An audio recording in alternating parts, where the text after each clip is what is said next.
போல இன்றையும் சொல்லுகிறார், இந்தியா கூட்டணியை பொறுத்தவரைக்கும் 26 கட்சிகள் ஒன்றாக சேர்ந்துதான் இந்தியா கூட்டணி ஒரு கூட்டணி அமைச்சிருக்கிறாங்க. பல்வேறு கருத்து வேற்றுமையில் உள்ள கட்சிகள் எல்லாம் ஒன்றாக இணைஞ்சிருக்குது. அந்த கட்சியில இப்பொழுதே புகைச்சல் வந்துடுது. 19ஆம் தேதி நடைபெற்ற கூட்டத்திலேயே ஒரு புகைச்சல் வந்துடுது. அப்ப என்ன சொல்றாரு, நிதிஷ்குமார் பேசுகின்ற பொழுது இந்தியில பேசுறாரு. அப்போ திரு DR பாலு MP அவர்கள் அதை ஆங்கிலத்தில் மொழிபெயர்த்து சொல்லுன்னு சொல்றாங்க. கூடாது கூடாது, நீங்க வேணா ஹிந்தி படிச்சுட்டு வாங்க அப்படின்னு என்னுடைய பேச்சை மொழிபெயர்க்கார் என்று திட்டவட்டமா சொல்லிட்டார். இதுதான் நிலைமை. இப்பொழுதே புகையை தொடங்கிவிட்டது. எப்பொழுது பார்த்தாலும் விடியா திமுக அரசு, திமுக முதலமைச்சர் தமிழ் தமிழ் என்று பேசுவார். அங்கே ஏன் குரல் கொடுக்கவில்லை? இதுதான் திமுகவுடைய இரட்டை வேடம் வெளிச்சத்துக்கு வந்துவிட்டது. அதே போல இன்னொன்றும் சொல்லுகிறார்கள், உங்களுக்கு யார் பிரைம் மினிஸ்டர்? அனைத்து இந்திய அண்ணா திராவிட முன்னேற்ற கழகத்தை பொறுத்த வரைக்கும் மக்கள் தான் எஜமானர்கள். மக்களுக்காக தான் கட்சி, மக்களுக்காக தான் அரசாங்கம், பிரைம் மினிஸ்டருக்காக அல்ல. தமிழ்நாட்டு மக்கள் எப்பொழுதெல்லாம் பாதிப்பார்களோ அந்த பாதிப்பிலிருந்து மீட்டெடுத்துவதற்கு எங்களுடைய நாடாளுமன்ற தேவை. அவருடைய குரல் நாடாளுமன்றத்தில் ஒலிக்க வேண்டும். இங்க இருக்கின்ற வாக்களித்த அந்த பெருமக்களுடைய குரல் நாடாளுமன்றத்திலே ஒலிக்க வேண்டும். அதுதான் எங்களுடைய பிரதான எண்ணம். அதேபோல தமிழ்நாடு மக்களுக்கு தேவையான திட்டங்களை கொண்டு வர வேண்டும், தேவையான நிதியை மத்திய அரசு பெற வேண்டும். தமிழ்நாடு வளர்ச்சி பெறுவதற்கு அனைத்து இந்திய அண்ணா திராவிட முன்னேற்ற கழகம் இன்றைக்கு யார் பிரைம் மினிஸ்டர் என்று பார்க்கவில்லை, மக்கள் தான் வாக்களிக்கின்றார்கள். வாக்களிக்கின்ற மக்களுக்கு நன்மை கிடைக்க வேண்டும். நாம் கூட்டணியில் அங்க வச்சுக்கிறோம், வெற்றி பெற்றாங்க, ஆட்சி வந்துறாங்க. தமிழ்நாட்டு மக்களுக்கு விரோதமான செயல், பாதிக்கப்படுகின்ற செயல் வருகின்ற பொழுது கூட்டணி தர்மம் என்ற நிலையில தள்ளி விட்டுறாங்க. அப்ப நாம பாதிக்கிறோம். இனி அந்த நிலை கிடையாது.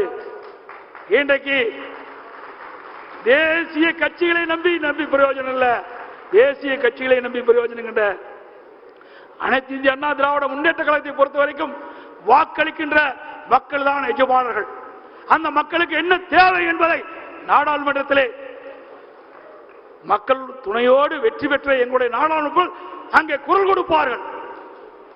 இன்னும் எண்ணி பாருங்க, அனைத்து இந்திய அண்ணா திராவிட முன்னேற்ற கழகத்தில்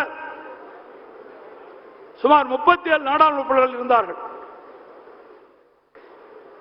அப்பொழுது காவிரி நதிநீர் பிரச்சனை வந்தது.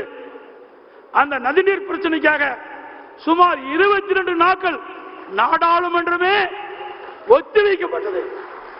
இது அண்ணா திமுக சாதனை.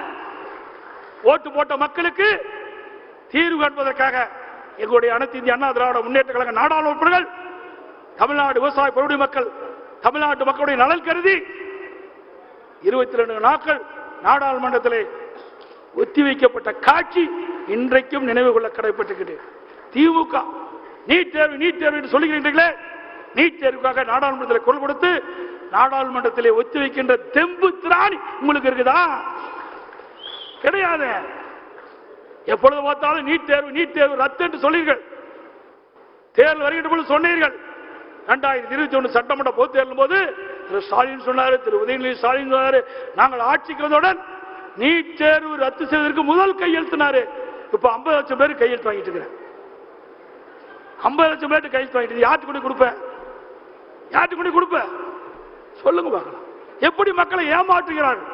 அதுக்கு பிறகு திரு உதயநிதி ஸ்டாலின் சொன்னார், நீட் தேர்வு ரத்து செய்வதற்கு ரகசியம் இருக்குன்னு சொன்னார். என்ன ரகசியம்? 50 லட்சம் பேர் கையெழுத்து வாங்குறதா ரகசியம்? எப்படியெல்லாம் மக்களை ஏமாற்றுகின்ற அரசாங்கம் என்பதை, எப்படியெல்லாம் ஏமாற்றுகின்ற கட்சி திமுக கட்சி என்பதை நாம் உணர வேண்டும் என்று நேரத்தில் தெரிவித்து,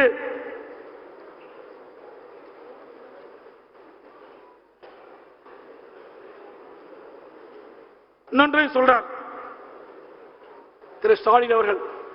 சட்டமன்றத்தில் சிறுபான்மை மக்கள் பற்றி பேசுகிற பொழுது முதலமைச்சர் திரு ஸ்டாலின் பேசுறார், எதிர்கட்சி தலைவருக்கு திடீர்னு எப்படி சிறுபான்மை மக்களுக்கு பாசம் பொங்கிட்டு சொன்னார். அனைத்து இந்திய அண்ணா திராவிட முன்னேற்ற கழகத்தை பொறுத்த வரைக்கும் பொன்மனச்செம்மல் புரட்சித் தலைவர் எம்ஜிஆர் காலத்திலும் சரி, இதயம் புரட்சித் தலைவி காலத்திலும் சரி, அம்மா அரசு இருக்கின்ற பொழுதும் சிறுபான்மை மக்களை அரண் போல் காக்கப்பட்ட கட்சி அதிமுக கட்சி, அதிமுக அரசாங்கம்.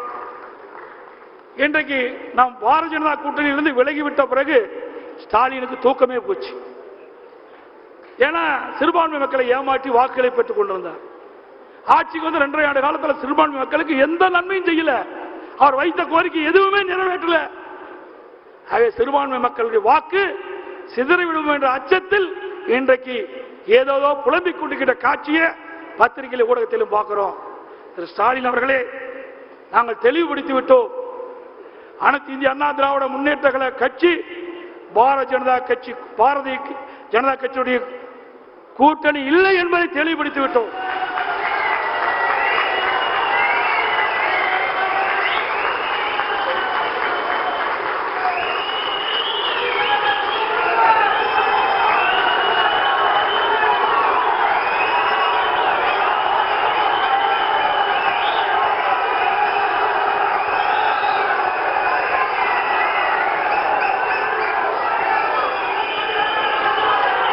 ஏற்கனவே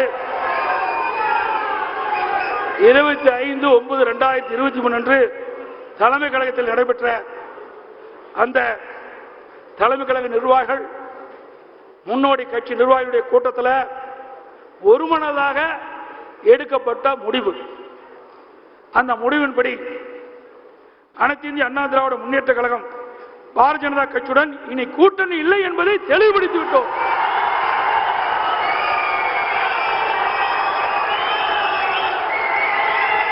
ஸ்டாலின் அவர்களே,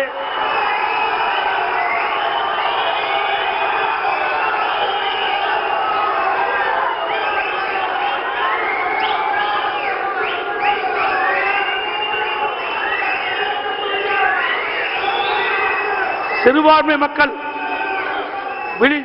பொன்மனச்செம்மல் புரட்சித் தலைவர் எம்ஜிஆர் ஒரு பாடல் போல, விழித்துக் கொண்டோரெல்லாம் பிழைத்துக் கொண்டார்கள் என்று. அதை சிறுபான்மை மக்கள் விழித்துக் கொண்டார்கள். அனைத்து இந்திய அண்ணா திராவிட முன்னேற்ற கழகம் தான் சிறுபான்மை மக்களை அரண் போல் காக்கின்ற கட்சி என்பதை உணர்ந்து கொண்டார்கள். அதனால் ஸ்டாலின் இன்னைக்கு பிதற்றிக் கொண்டிருக்கின்றார். அச்சத்திலே துடித்துக் கொண்டிருக்கின்ற காட்சியை நாம் பார்க்கின்றோம். அதே போல இந்த விடியா திமுக அரசுல பாத்தீங்கன்னா இது அரசாங்கம் குழு அரசாங்கம். எதுக்கு எடுத்தாலும் ஒரு குழு போட்டுவார். அதோட முடிஞ்சு போச்சு. குழு போடுறதா இந்த முதலமைச்சருடைய வேலை. குழு அரசாங்கம் தான். இந்த ஆட்சியில என்ன திட்டத்தை கொண்டாந்துருக்காங்க சொல்லுங்க பார்க்கலாம். ஏதாவது ஒரு பெரிய திட்டத்தை கொண்டாந்துருக்காங்களா? எதுவுமே கிடையாது. எதுவுமே கிடையாது. அனைத்து இந்திய அண்ணா திராவிட முன்னேற்ற கழகம் அம்மா இருந்த காலத்திலிருந்து அம்மா மறைவுக்கு பிறகு அம்மாவுடைய அரசு 10 ஆண்டு காலம் சிறப்பான ஆட்சி கொடுத்தோம். எனக்கு முன்னாலே பேசுகிற குறிப்பிட்டார்களே, அழகாக குறிப்பிட்டார்கள். அனைத்து இந்திய அண்ணா திராவிட முன்னேற்ற கழகத்தில் பிரம்மாண்டமான சாலை, இந்தியாவிலேயே தார் சாலை அதிக நீளமுள்ள மாநிலம் தமிழ்நாடு. செய்திகளை உடனுக்குடன் தெரிந்து கொள்ள உடனே சப்ஸ்கிரைப் பண்ணுங்க.